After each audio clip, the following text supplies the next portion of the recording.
Assalamualaikum warahmatullahi wabarakatuh. Salam literasi. Hai Sobat Literasi. Kali ini saya akan mendongengkan sebuah cerita rakyat yang berjudul Malin Kundang. Cerita rakyat ini berasal dari Sumatera Barat yang menceritakan tentang seorang anak yang durhaka kepada ibunya dan dikutuk menjadi sebuah batu.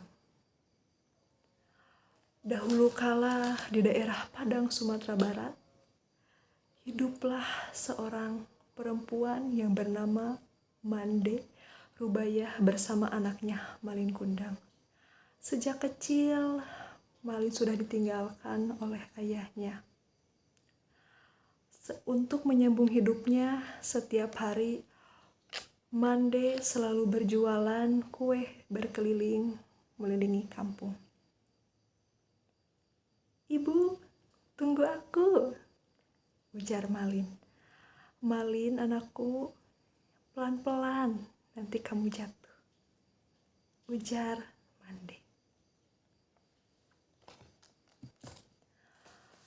Malin Kundang dikenal oleh teman sepermainannya sebagai anak yang baik hati.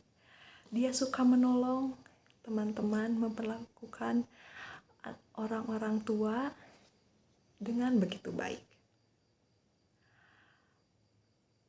"Malin, kamu begitu baik sekali membantu ibu untuk mengambilkan buah-buahan dan sayur-sayuran di ladang."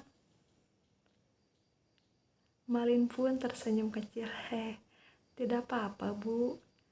Saya senang membantu ibu."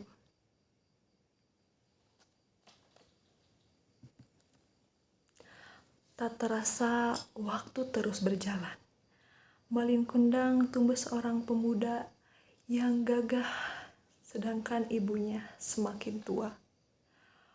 Untuk memenuhi kebutuhan sehari-harinya, Malin meminta izin kepada ibunya untuk merantau ke kota. "Ibu, bolehkah?" Dan berat hati Malin meminta izin kepada ibu untuk pergi merantau ke kota. Ujar Malin. Dengan berat hati ibu menjawab, "Nak, apapun keputusanmu, ibu akan ikut. Asal itu yang terbaik untuk Malin," ujar ibu.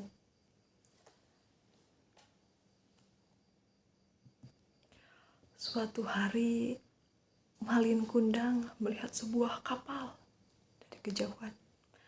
Terbesit dalam hatinya untuk pergi merantau. Dia bertekad mengubah nasibnya. Dia pun mengutarakan keinginannya kepada ibu. Malin Kundang dan para pemuda yang pergi merantau segera menaiki kapal yang besar. Mande Rubayah dan orang tua yang lainnya melepas kepergian anaknya dengan linangan air mata. Dia melihat sudah banyak orang-orang tua yang ikut melepas kepergian anak laki-lakinya untuk pergi merantau untuk mengubah nasib diri dan keluarganya. Setiap pagi dan sore, Mande Rubayah selalu pergi ke pantai. Dia melihat ke laut. Dia melihat apakah anaknya Malin pulang. Lalu dia bertanya kepada awak kapal, "Apakah kau melihat Malin? Malin anakku yang dulu pergi bersamamu?" Lalu bapak ini menjawab,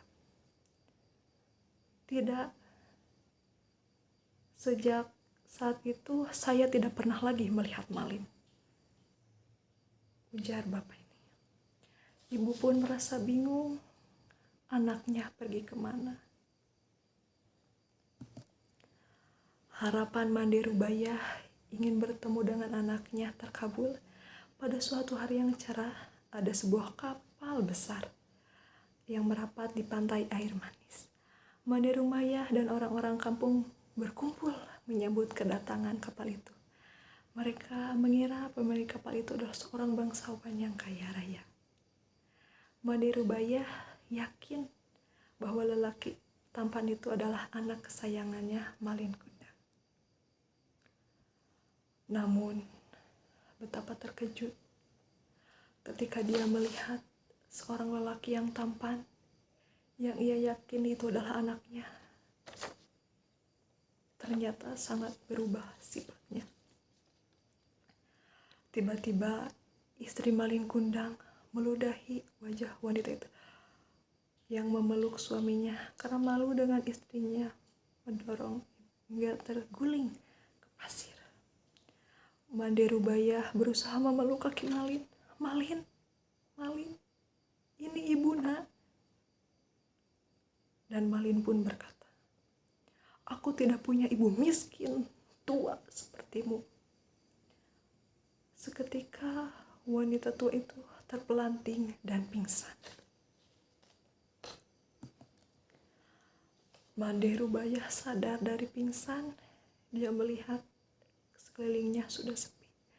Dia melihat kapal Malin Kundang sudah berlayar kembali, hatinya sakit. Dan dia pun berdoa kepada Allah, ya Allah yang Maha Kuasa terhadap segala hambanya. Jika dia bukan anakku, aku maafkan perbuatannya tadi. Tapi kalau memang dia anakku, Malin Kundang, aku mohon keadilanmu ya Rabbi. Made pun menangis terisak. Allah mendengar doa Ibunda Malin Kundang. Seketika cuaca menjadi buruk. Hujan pun tiba-tiba turun dengan derasnya, ada sebuah ombak besar. Hanya petir pun menyambar kapal Malin Kundang. Seketika kapal itu pun hancur, terbelah-belah. Keesokan harinya, matahari memancarkan sinarnya. Burung-burung berkicau gembira menyambut pagi yang cerah. Badai laut yang tadi semalam terjadi pun telah reda. Di sebuah kaki bukit Gunung Padang terlihat kepingan kapal yang telah berubah menjadi batu. Itulah kapal Malin Kundang. Tak jauh dari tempat itu sedang sujud sebuah batu berbentuk manusia. Warga sekitar meyakini bahwa itu adalah tubuh Malin Kundang, anak durhaka yang dikutuk oleh ibunya. Sekian cerita ini. Wassalamualaikum warahmatullahi wabarakatuh.